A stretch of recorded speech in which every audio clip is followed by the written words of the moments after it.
A Course in Miracles. Lesson 100. My part is essential to God's plan for salvation. Just as God's Son completes his Father, so your part in it completes your Father's plan. Salvation must reverse the mad belief in separate thoughts and separate bodies, which lead separate lives and go their separate ways. One function shared by separate minds unites them in one purpose, for each one of them is equally essential to them all. God's will for you is perfect happiness. Why should you choose to go against his will?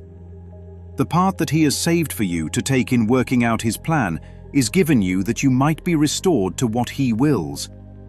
This part is as essential to his plan as to your happiness. Your joy must be complete to let his plan be understood by those to whom he sends you.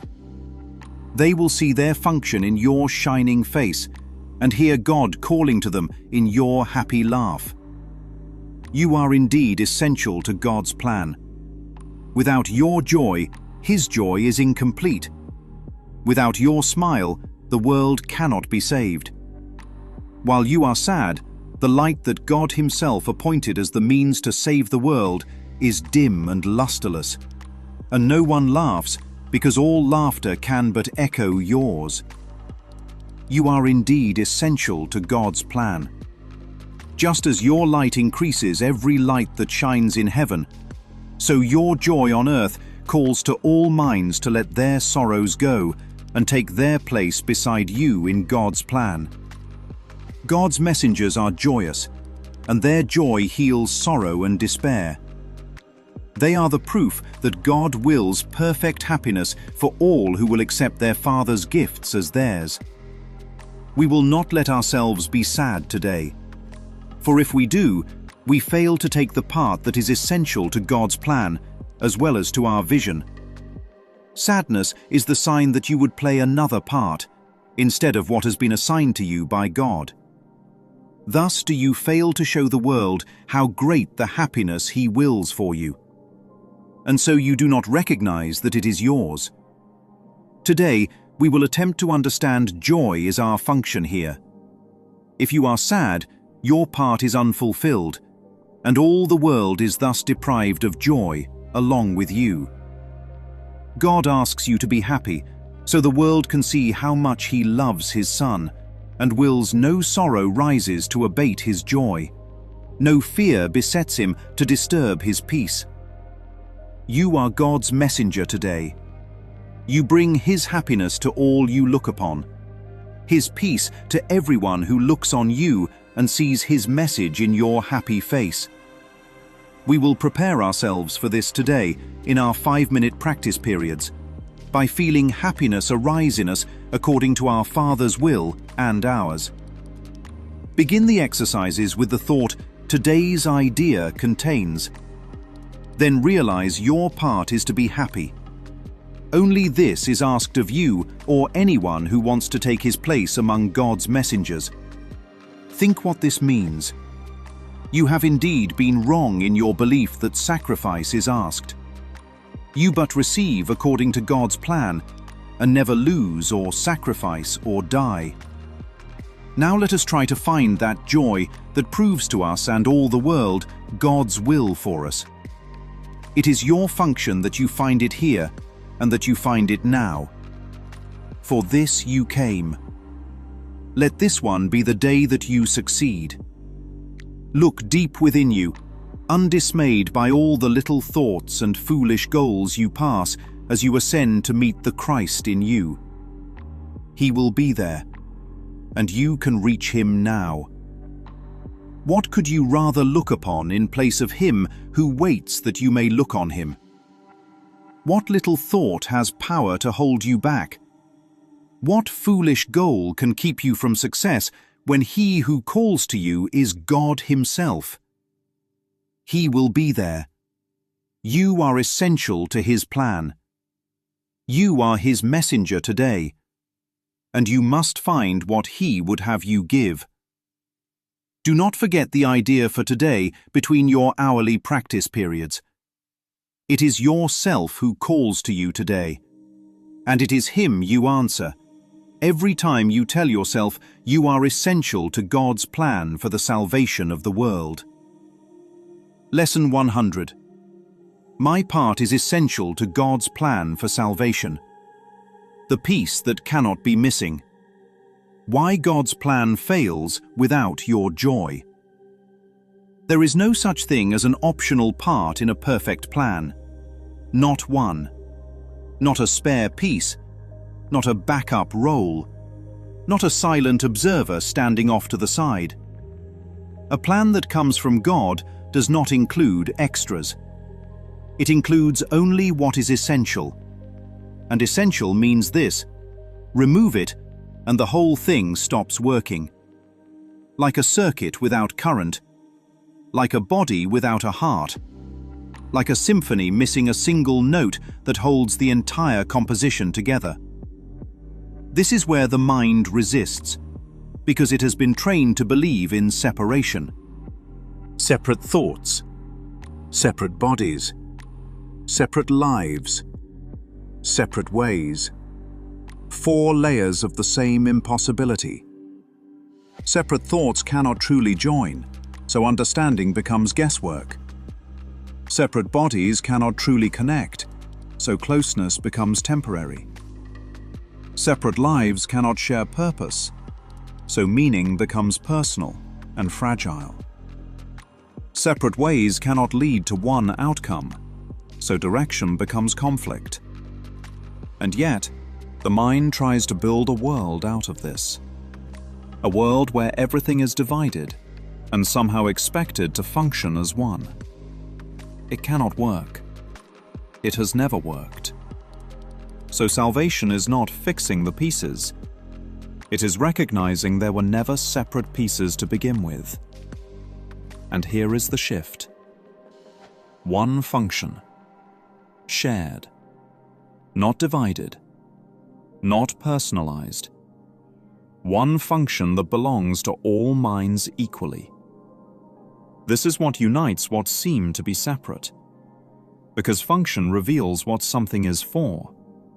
And what shares the same function cannot be truly apart. Now the hammer drops. God's plan depends on your part. Not symbolically, not metaphorically, literally. Your part is not interchangeable. It is not replaceable. It is not optional. It is essential. And what is that part? Joy. Not effort. Not sacrifice. Not suffering. Joy. This is where everything flips. Because the world has taught that joy is a result. Something earned after struggle. Something granted after achievement. But here, joy is the function itself. The assignment, the role, the part you play in God's plan for the salvation of the world. If joy is absent, the part is unfulfilled. And if the part is unfulfilled, the plan is not recognized. Not because the plan has failed, but because it cannot be seen without the light that reveals it. Your joy is that light. Without your joy, the world does not lose beauty. It loses access. Access to the awareness that God's plan is already complete. That is why sadness is not neutral. It is not harmless. It is not just a mood. Sadness is the signal that another part has been chosen. A role outside the plan. A script written by the belief in separation. And in that role, the light goes dim. Not gone. Dim. Lusterless. Covered over like a lamp hidden under a heavy cloth. The light is still there, but it is no longer doing what it was meant to do. And here is the part the mind underestimates. Joy is not private. It does not stay contained within a single life. It extends. it echoes. It multiplies across what appears to be the world. Because minds are not actually separate. So when joy is accepted in one place, it becomes available everywhere. That is why your smile matters. Not as expression, but as demonstration.